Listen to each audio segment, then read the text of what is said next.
नमस्कार मित्रांनो, सुमित मीराला बघायला गेला. अगदी पारंपरिक पद्धतीनं चहापोयांचा कार्यक्रम ठरलेला.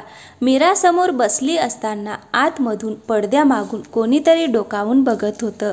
सुमितची नजर पडली. तीही गोड हसली आणि पहिल्या नजरेचं प्रेम म्हणतात तसेच काहीतरी झालं. त्यांच्या मनात तिची खट्याळ हसरी छबी घर करून गेली. 2 दिवस झालेत पण डोळ्यांपुढे सारखी तीच दिसायची.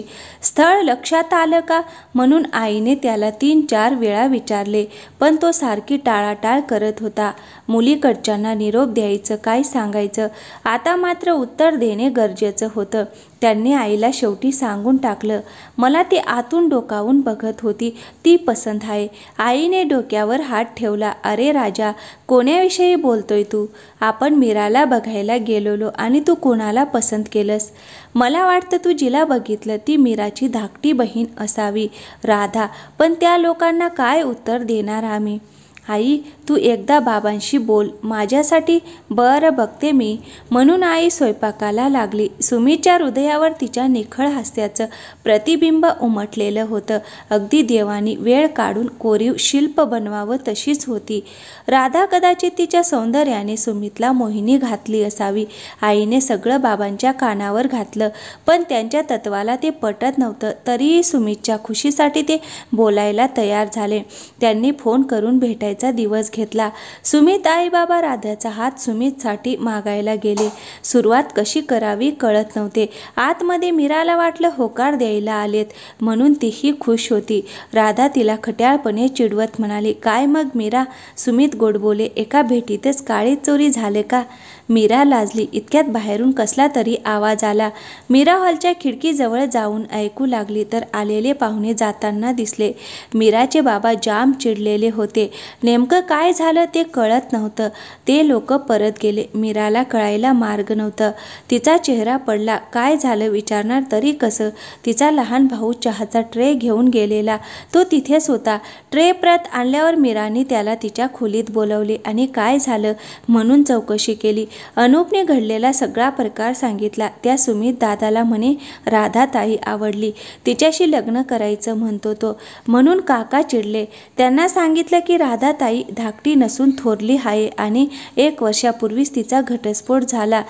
मीराने उत्सुकतेने विचारले, मग काय म्हणाले ते? काहीच नाही, परत गेले. राधा रडायला लागली. मला माफ कर मीरा, माझ्यामुळे सगळं घडलं. मी खरंच अपशकुनी आहे. मी तर तुला बघायला कोण आलं म्हणून सहज डोकावले आणि आई बाबांना कसं सामोरी जाऊ, काय म्हणतील ते. मला लहान बहिणीच्या जीवनात विष कालवलं. अगं ताई, तू नकोस मनाला लावून घेऊ. यात तुझी चुकी नाही आणि त्याचीही नाही. मीराने राधाला कसे बसे समजावले. दुसऱ्या दिवशी सुमित मीराला भेटायला तिच्या कॉलेजमध्ये गेला. ती येताना दिसली. त्यांनी हात दाखवून हाय असा इशारा केला. जास्त आडेओढे न घेता तीही त्याच्या दिशेने आली. तुम्ही इथे? त्यांनी स्पष्ट सांगितलं. मला तुमच्याशी बोलायचं आहे. आधी मी तुमची माफी मागतो. मला तुमची बहीण अगदी मनापासून आवडली. तिने लगेच वाक्य पूर्ण केलं. पण ती घटस्फोटीत आहे म्हणून तुम्ही आल्या पावली परत गेलात असंच ना? नाही, असं अजिबात नाही. मी अजूनही लग्नाला तयार आहे. पण माझे बाबा जुन्या विचारांचे, त्यांचं मन वळवायचा मी प्रयत्न करतो. तुमची पण मदत हवी आहे मला. हे पत्र राधाला द्याल का? त्यांनी पत्रात त्याच्या घायाळ मनाची अवस्था रेखाटली होती. तिने पत्र घेतले आणि घरी आल्यावर राधाला दिले. राधाला परत लग्न करायची इच्छा नव्हती, पण मीराने तिला समजावले. तिच्या आई आणि बाबांना एकच चिंता आहे, ती म्हणजे राधाचं पुढे भविष्य काय. निदान त्यांचा विचार करून तरी तू होकार दे. मान्य आहे तुझं पहिलं लग्न फसलं, पण ताई, सुमित खूप चांगला आहे. रूढी परंपरा समाज ही सगळी बंधने झुगारून तो तुझी वाट बघतोय. तो खूप आनंदात ठेवेल तुला. कदाचित ईश्वरानेच पाठवलाय त्याला. आतापर्यंत खूप दुःख भोगलंय तू, म्हणून प्रेमाची फुंकर घालून सर्व वेदना शमवायला सुमित आलाय. आईने पानं वाढली. सुमित आणि बाबांना आवाज दिला. कोणीच कोणाशी बोलत नव्हतं. शेवटी आईने विषय काढला. उद्याला त्या गोखल्यांची मुलगी बघायला किती वाजता जायचं आहे? सुमितने हातातला घास परत पानात ठेवला आणि सरळ खोलीत गेला. बाबा आईवर चिडले. तुझ्या लाडांनी हट्टी बनलाय तो. वाईट काय काहीच विचार करता म्हणतो तिच्याशीच लग्न करायचं आहे. लोक काय म्हणतात? त्याचा प्रत्येक हट्ट मी पूर्ण केला, पण हे शक्य नाही एका घटस्फोटित मुलीशी. सुमितचं लग्न मी लावून देणार नाही म्हणजे नाही. आई ताट घेऊन सुमितच्या खोलीत आली आणि त्याला समजावू लागली. अरे, तिच्यापेक्षाही सुंदर मुली आहेत. तू तिचा विचार सोड. नवरा बायकोची कुरबुर चालतेच म्हणून काय असं कोणी तडकाफडकी घटस्फोट घेतं का? आईच्या बोलण्यावर सुमित चिडला. आई, तू एक स्त्री असून असं बोलतेस? तिच्या बाबांनी काय सांगितलं? ती केवळ नवरा बायकोमधील कुरबुर नव्हती. त्यांनी राधाला जीवे मारण्याचा प्रयत्न केला आणि मी फक्त तिच्या सौंदर्यावर भाळून निर्णय घेतला असं अजिबात नाही. माझ्या मनाने मला कौल दिला. मी निर्णय बदलणार नाही. आज 1 महिना होत आला. सुमित कोणत्याच स्थळाला पसंती देत नव्हता.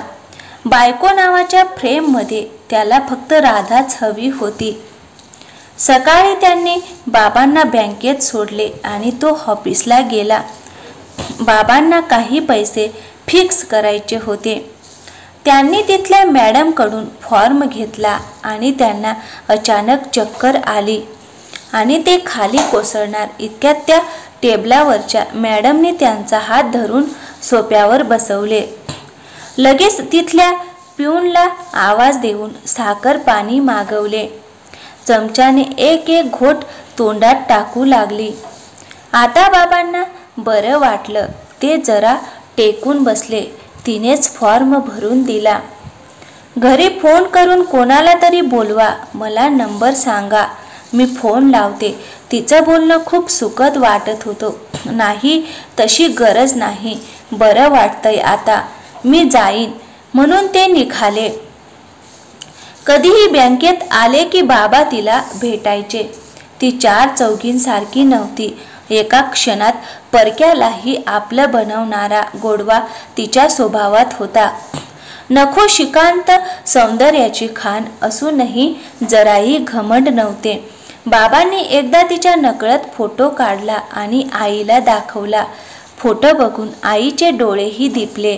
मी ज्या बँकेत जातो तिथे ही काम करते. मागे मला चक्कर आली तेव्हा ह्याच मुलीने मदत केली. खूप गोड आणि लोभस आहे. एकदा हिचा फोटो सुमितला दाखव आणि विचार त्याला, हिच्यापेक्षा सुंदर मुलगी त्याला मिळणार नाही. रात्री जेवण आटोपल्यावर आईने कसाबसा विषय काढला. सुमित, त्या मुलींसाठी तू तुझ्या आईबाबांना या वयात दुःख देतोय? अरे, थोडा तरी आमचा विचार कर. यांना एक मुलगी खूप आवडली तुझ्यासाठी. तिच्यापेक्षा छान मुलगी नाही मिळणार. तिचा फोटोही आहे. बाळा, एकदा बघून तर घे माझ्यासाठी.